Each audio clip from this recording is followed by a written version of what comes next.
السلام علیکم۔ بسم اللہ الرحمن الرحیم۔ بھائی صاحب نے پوچھا ہے کہ نبی علیہ الصلوۃ والسلام سے کسی نے عرض کیا کہ یا رسول اللہ صلی اللہ علیہ وآلہ وسلم، سب سے افضل عمل کون سا ہے؟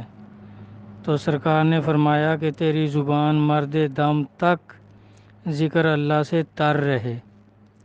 میرا بھائی دیکھیں، بخاری شریف میں حدیثیں ہیں کہ نبی علیہ الصلوۃ والسلام نے فرمایا کہ تم بہت حدیثیں سنو گے، تمہارے لیے احادیث مبارکہ جو ہے وہ بہت ہو جائیں گی۔ ایسی حدیثیں سنو گے جو تمہارے باپ دادا نے نہیں سنی ہوگی۔ تو صحابہ نے عرض کیا یا رسول اللہ صلی اللہ علیہ وآلہ وسلم، تو پھر ہم اس وقت کیا کریں؟ تو آپ نے فرمایا ان احادیث مبارکہ کو قرآن پر پیش کرنا، اگر قرآن پاک کے مطابق ہوں تو ان کو قبول کر لینا، ورنہ چھوڑ دینا۔ تو اس طرح اللہ تبارک تعالیٰ نے بھی یہی فرمایا ہے کہ میں تمہارے دلوں کو دیکھتا ہوں، میں تمہاری زبان کو تو دیکھتا ہی نہیں ہوں کہ تم زبان سے کیا کہتے ہو، میں نہیں اس کو مانتا، نہ میں اس کو دیکھتا ہوں، میں تو تمہارے دلوں کو دیکھتا ہوں کہ تمہارے دلوں میں کیا ہے۔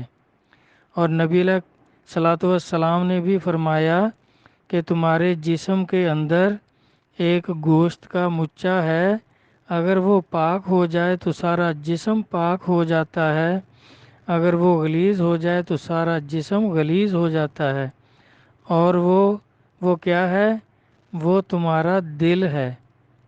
تو اللہ تبارک تعالیٰ بھی قرآن پاک میں یہی فرماتے ہیں کہ میرے نام کا ذکر، یہ سورۃ اعراف 205 نمبر آیت میں اللہ تعالیٰ فرماتے ہیں کہ میرے نام کا ذکر اپنے دلوں میں کرو، زاری سے، ڈر سے تمہاری زبان سے آواز نہ نکلے۔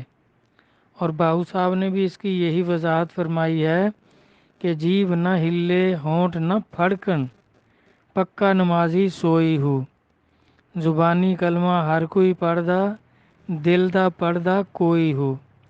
تو اس طرح میرا بھائی سب دل کے بارے میں قرآن و احادیث جو صحیح احادیث ہیں جو قرآن سے ٹیلی ہوتی ہیں، تو اس میں دل کے ذکر کا، دل کے ساتھ ذکر کرنے کا ذکر ہے۔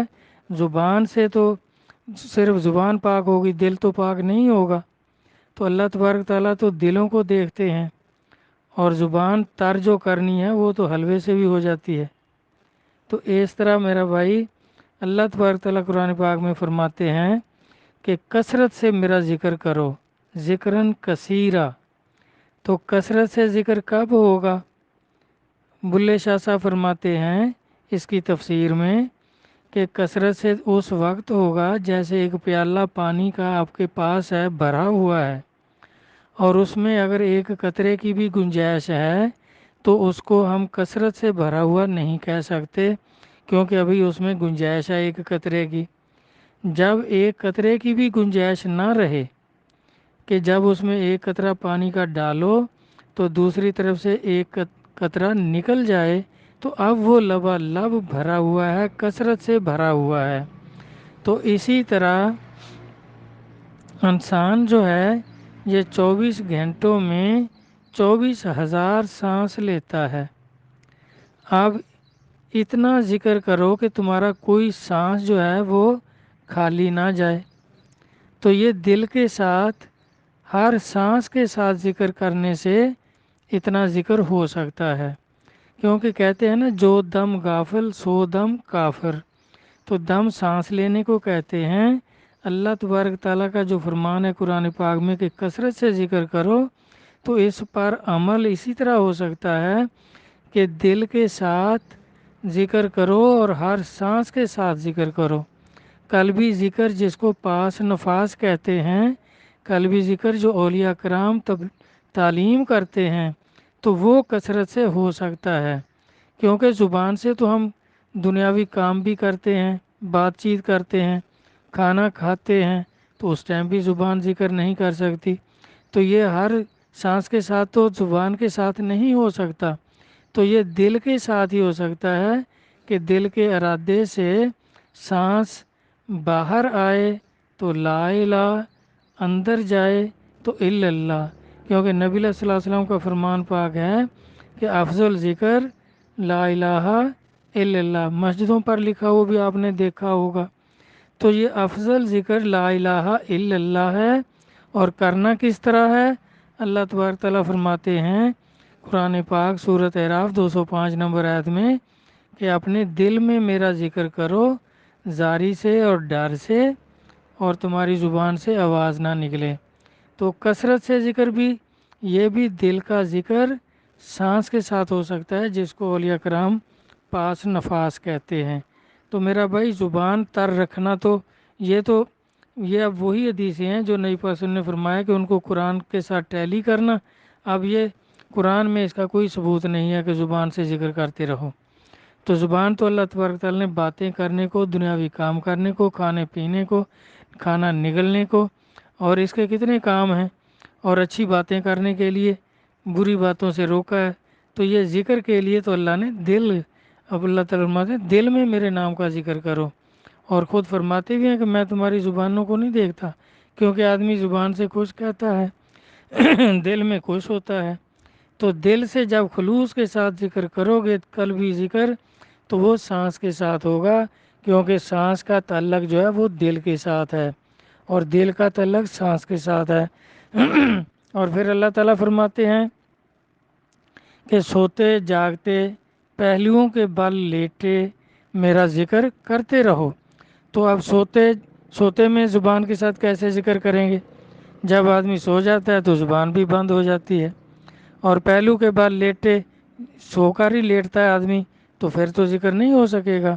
تو اللہ کا ذکر سوتے جاگتے میں سانس کے ساتھ دل سے ہو سکتا ہے، کیونکہ سوتے میں بھی سانس آتا رہتا ہے، اور دل جو ہے وہ دھڑکتا رہتا ہے، اور دل کا تعلق جو ہے وہ سانس کے ساتھ ہے۔ جب تک سانس آ رہا ہے تو دل بھی دھڑک رہا ہے، اور جب تک دل دھڑک رہا ہے تو سانس بھی آ رہا ہے۔ ایک چیز ان میں بند ہو جائے تو آدمی فوت ہو جاتا ہے، پھر ذکر بھی بند ہو جاتا ہے۔ اور زبان کے ساتھ مرنے دم تک، تو کئی دفعہ کئی لوگوں کو آپ نے دیکھا ہوگا فالج ہو جاتا ہے تو زبان بند ہو جاتی ہے تو پھر کس طرح وہ ذکر کرے گا مرنے تک؟ اور مرنے سے کئیوں کی تو کئی سال زبان بند رہتی ہے، فالج ہو جاتا ہے، تو اب وہ تو نہیں پھر کر سکتا۔ لیکن جب تک آدمی زندہ ہے، دل دھڑک رہا ہے، سانس آ رہا ہے، تو یہ جو اولیاء کرام کی تعلیم ہے پاس نفاس کی، وہ سوتے جاگتے پہلوؤں کے بعد لیٹے اور کثرت کے ساتھ اسی سے ذکر ہو سکتا ہے۔ تو اللہ تبارک تعالیٰ کا فرمان بھی پھر اسی طرح پورا ہوگا کہ جو دم غافل سو دم کافر، کہ کوئی سانس جو ہے وہ غافل نہ جائے ہر سانس کے ساتھ اللہ کا ذکر کرو، کیونکہ سانس کا تعلق جو ہے وہ دل کے ساتھ ہے۔ اس طرح میرا بھائی قلبی ذکر کی تعلیم اللہ تبارک تعالیٰ قرآن پاک میں کر رہے ہیں، اور نبی علیہ الصلوۃ والسلام بھی اسی کے بارے میں فرما رہے ہیں کہ دل پاک ہوگا تو سارا جسم پاک ہو جائے گا۔ تو دل جو ہے وہ دل کے ذکر سے پاک ہوگا، زبان کے ساتھ ذکر کرنے سے۔ زبان ذکر کر رہی ہوتی ہے تو دل میں کیا کیا خیال آ رہے ہوتے ہیں، اچھے برے ہر طرح کے خیال گزر رہے ہوتے ہیں، شیطانی وسوسے بھی گزر رہے ہوتے ہیں۔ تو جب دل کے ساتھ ذکر کرو گے تو پھر دل پاک ہوگا۔ قلبی ذکر سے قلب پاک ہوتا ہے، زبانی ذکر سے پاک نہیں ہوتا، اور جب تک قلب پاک نہیں ہوتا تو انسان کا سارا جسم پاک نہیں ہوتا، تو پھر اللہ تبارک تعالیٰ کا جو حکم ہے وہ پورا نہیں ہوتا۔ اس طرح جو احادیث مبارکہ قرآن سے ٹیلی نہ ہوتی ہوں وہ من گھڑت احادیث ہیں، ان کو ماننے کا حکم نہیں ہے۔ نبی علیہ الصلوۃ والسلام نے فرمایا ان کو چھوڑ دو، اور جو قرآن کے ساتھ ٹیلی ہوں تو ان پر عمل کرو، ان کو پکڑے رکھنا، ان پر عمل کرنا، وہ میرا فرمان ہے۔ اور جو قرآن کے خلاف ہو یا قرآن سے